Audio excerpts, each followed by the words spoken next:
হযরত ইউসুফ আলাইহিসসালাম শৈশবকালে স্বপ্ন দেখেন যে ১১টি নক্ষত্র এবং সূর্য ও চন্দ্র তাকে সিজদা করছে।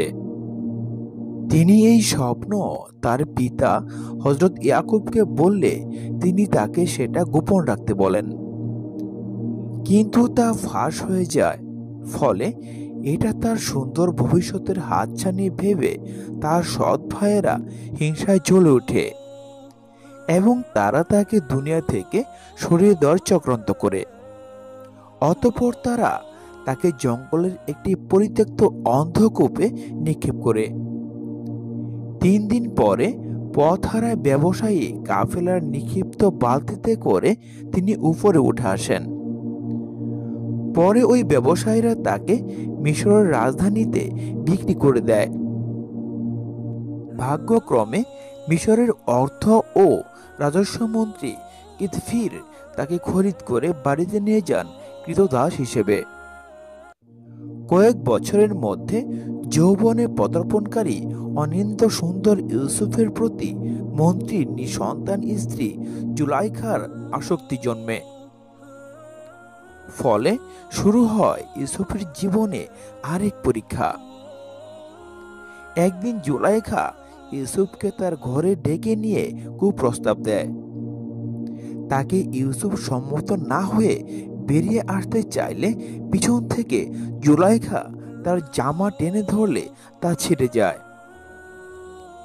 দরজা খুলে বেরিয়ে আসতেই দুজনে ধরা পড়ে যায় বাড়ির মালিক ইতফিরের কাছে। পরে জুলাইখার সাজানো কথা মতে নির্দোষ ইউসুফের জেল হয়। জুলাইখা ছিলেন মিশররাজ রায়্যান ইবনু আলীদের ভাগিনী। ৭ বছর জেল খাটার পর বাদশার এক স্বপ্নের ব্যাখ্যাদানের পুরস্কার স্বরূপ তার মুক্তি হয়। পরে তিনি বাদশার অর্থ ও রাজস্ব মন্ত্রী নিযুক্ত হন এবং বাদশার আনুকূল্যে তিনি হন সমগ্র মিশরের একচ্ছত্র শাসক। ইতিমধ্যে ইতফিরের মৃত্যু হলে বাদশার উদ্যোগে বিধবা জুলাইখার সাথে তার বিবাহ হয়। বাদশার দেখার স্বপ্ন মোতাবেক মিশরে প্রথম ৭ বছর ভালো ফসল হয় এবং পরের ৭ বছর ব্যাপক দুর্ভিক্ষ দেখা দেয়।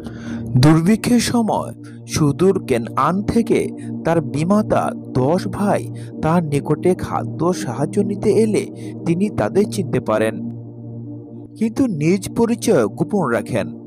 পরে তার সহোদর একমাত্র ছোট ভাই বিনিয়ামিনকে আনা হলে তিনি তাদের সামনে নিজের পরিচয় দেন এবং নিজের ব্যবহৃত জামাটি ভাইদের মাধ্যমে পিতার নিকটে পাঠিয়ে দেন। বার্ধক্যতাড়িত অন্ধ পিতা ইয়াকুবের মুখের উপরে উক্ত জামা রেখে দেওয়ার সাথে সাথে তার দুচোখ খুলে যায়।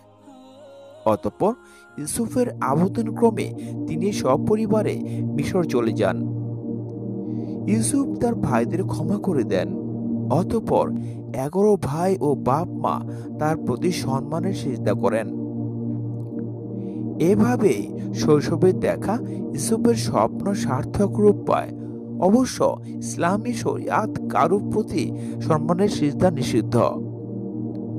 সংক্ষেপে এটাই হলো ইউসুফ আলাইহিসসালাম ও ইয়াকুব পরিবারের ফিলিস্তিন হতে মিশরে হিজরতের কারণ ও প্রেক্ষাপট।